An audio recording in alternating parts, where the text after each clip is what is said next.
Hello, my friends! Meu nome é Maíra e hoje nós vamos falar sobre Simple Past para verbos irregulares.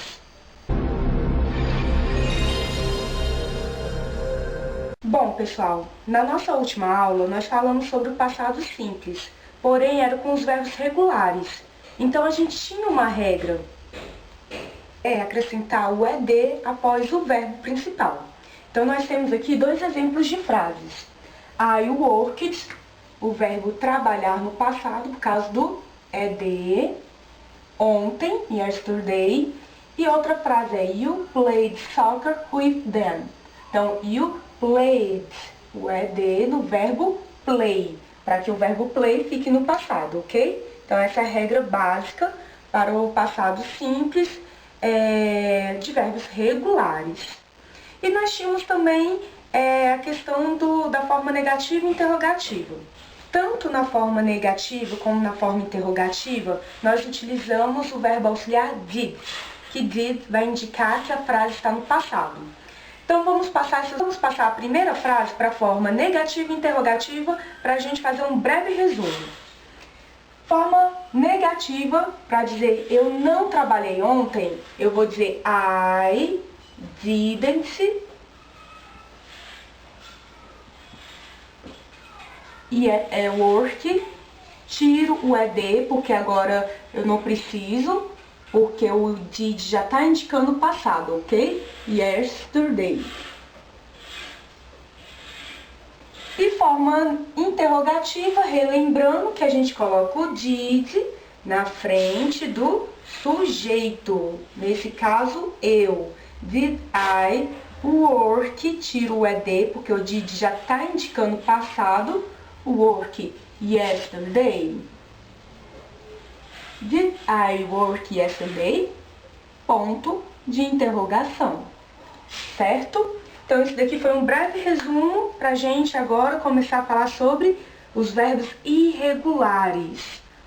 Bom, pessoal, quando nós falamos de verbos irregulares, fazer frases com verbos irregulares no passado, aí não fica tão simples como colocar o ED no final do verbo para ele ficar no passado. Os irregulares não possuem regras, então nós temos que saber de cabeça como cada verbo vai ficar no passado. Bom, eu coloquei aqui no quadro alguns verbos irregulares. Porém, a lista de verbos irregulares é muito mais extensa do que isso. E, infelizmente, não sei, né? Nós temos que decorar esses verbos. Só para vocês terem uma ideia, neste livro de inglês, eu tenho aqui essa página de verbos irregulares, com o infinitivo, o passado e o particípio passado do verbo e a tradução. Geralmente a lista vem dessa maneira. Nós temos essa página todinha, essa página e acaba aqui. Então, mais ou menos 5 páginas só de verbos irregulares que devem ser estudados, né?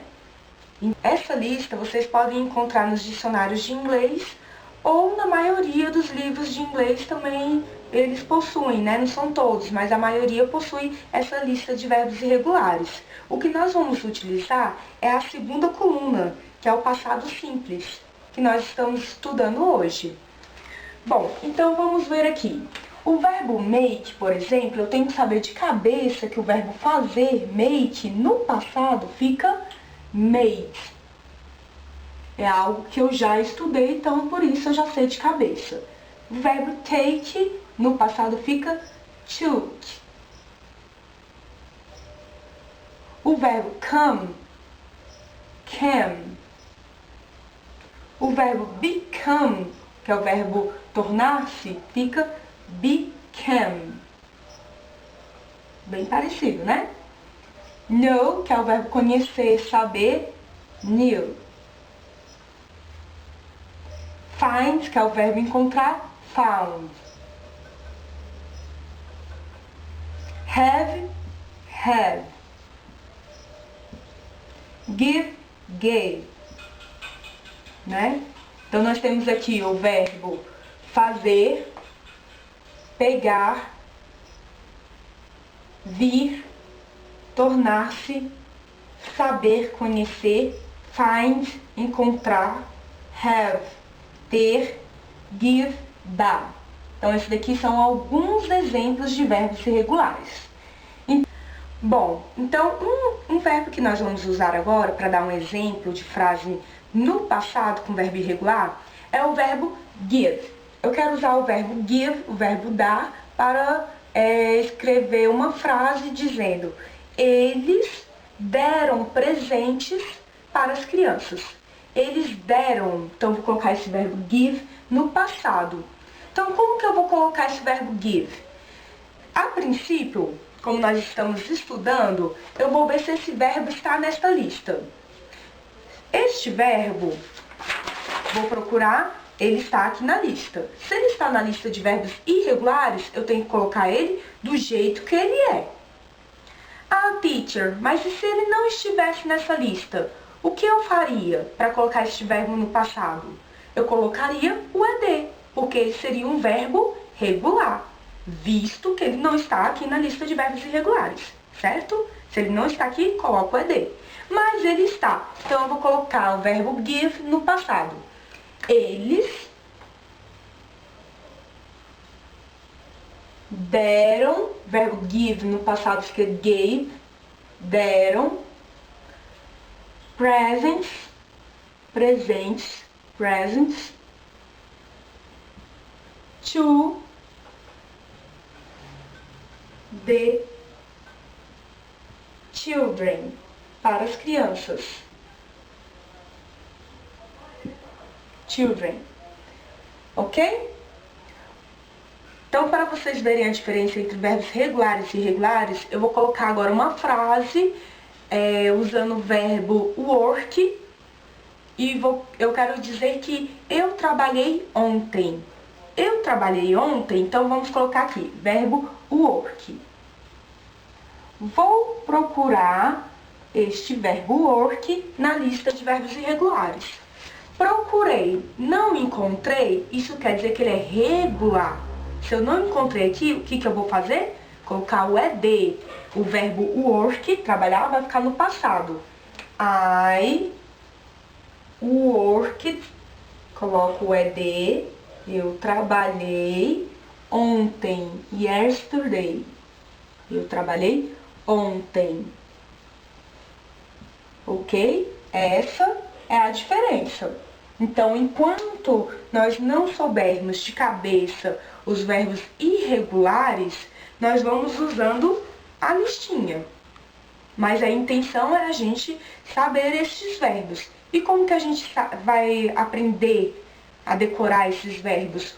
Ou pela repetição, cópia, ou até mesmo através de exercícios. Enquanto eu não sei, eu vou olhando na lista e através dos exercícios eu vou decorando, ok? Bom, agora eu estou utilizando outro verbo para que a gente aprenda a forma negativa e interrogativa com um verbo irregular. Então, o verbo que nós vamos utilizar agora é o verbo make. O verbo make, o verbo fazer. Então, eu vou colocar um exemplo aqui. Minha mãe, my mother. O verbo make na nossa listinha, ele fica made. Minha mãe fez comida. Food. Ok? Então, o verbo ficou made. Tenho que saber isso de cabeça. Forma negativa. Eu vou utilizar o did not. Como nós já sabemos que no passado, para a forma negativa, utilizamos did not. Então, minha mãe, my mother, didn't ou did not, didn't. O verbo vai voltar para a forma original, por quê? Porque já temos o did. O did já está indicando passado. Então, didn't make food. Forma interrogativa, did antes do sujeito. O sujeito é minha mãe. Did my mother Make, tira o verbo do passado, make food. Por quê? Porque estamos utilizando did. Sempre que usamos did, nós tiramos o verbo do passado, ok? Bom, pessoal, para finalizar, nós temos aqui uma pequena atividade. E antes de realizarmos essa atividade, eu vou mostrar para vocês algumas expressões que são usadas no passado, que indicam que a frase está no passado. Como, por exemplo, last, aqui está escrito last year, último ano. Se eu fosse colocar last week, última semana, e last day, último dia. Então, está dizendo, né, meu aniversário caiu numa sexta no último ano, ok? Aqui nós temos a expressão ago. Ago significa atrás. 2 days ago, 2 dias atrás. 2 years ago, se fôssemos colocar years no lugar de days, 2 anos atrás. E assim por diante. E por último, yesterday, que significa ontem, ok? Então vamos lá. Nessa atividade, vamos completar os espaços com os verbos que estão aqui entre parênteses. Este verbo eu quero que coloque no passado. Nós vamos colocar a frase no passado. Então, nós temos todos verbos irregulares que temos que estudar e decorar estes verbos. Primeiro que meu aniversário, fall. Fall é o verbo cair. No passado fica fell. Meu aniversário caiu na sexta-feira, ano passado. My mother told é o verbo contar. Contou, told. Told me contou a beautiful story 2 days ago, há 2 dias atrás. E por último o verbo see, o verbo ver. No passado, Jenny saw, viu, that film yesterday. Jane viu aquele filme ontem. Bom, pessoal, espero que vocês tenham gostado da aula. Dúvidas, sugestões, é só escrever recadinho, tá? E não esqueçam de dar o like, curtir e compartilhar o vídeo. E quem ainda não se inscreveu, se inscreve no canal, ok? Beijos, bye bye e até a próxima!